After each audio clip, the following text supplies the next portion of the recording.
Sir ఇటున్నారు sir కొట్లో మీ కోసం ఎదురు చూస్తాం.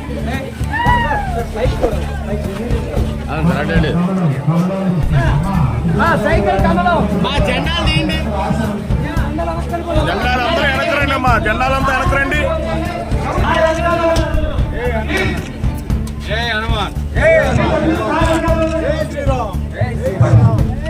అదే అటు సైడ్కి ఉండే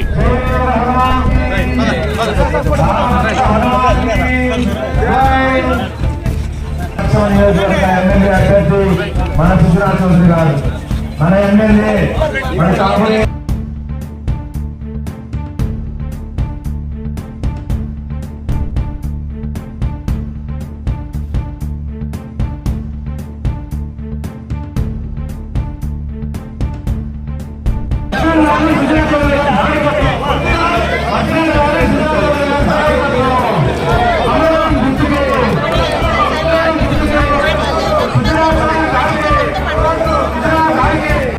పరిస్థితి ఏ డివిజన్కి వెళ్ళినా ఎక్కడికి వెళ్ళినా దుర్భర పరిస్థితి కనపడతాం.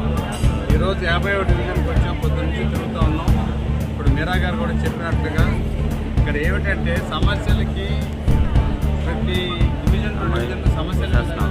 పోటీ పెడితే ప్రతి ఒక్కళ్ళు అందులోనే పోటీ పడాలి. తాగునీటి సమస్య పూర్తిగా ఉంది, డ్రైనేజ్ సమస్య విపరీతంగా ఉంది. కలుషితమైన నీళ్ళు వస్తున్నాయి అంటే డ్రైనేజ్ వాటర్ తాగునీరు కలిసిపోయి వస్తుంది.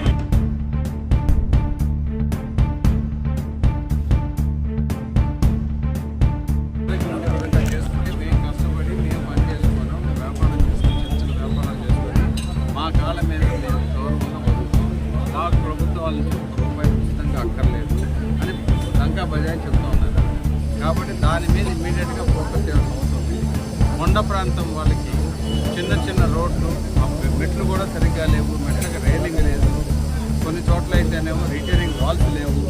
అంటే వాళ్ళు నివసిస్తున్నారు కానీ అసలు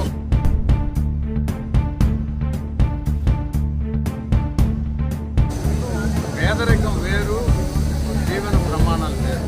పేదరికంలో నెలకు 500 రూపాయలతోనో 1000 రూపాయలతోనో బతకాలి అనేది ఎలా బతకాలి, అందులోనే శుభ్రంగా ఉండడానికి ప్రభుత్వం అవకాశాలు కల్పించాలి. యువతీ యువకులకి వాళ్ళకి అవకాశాలు ఏమున్నాయి, రాష్ట్రంలో ఏమున్నాయి, ఈ 3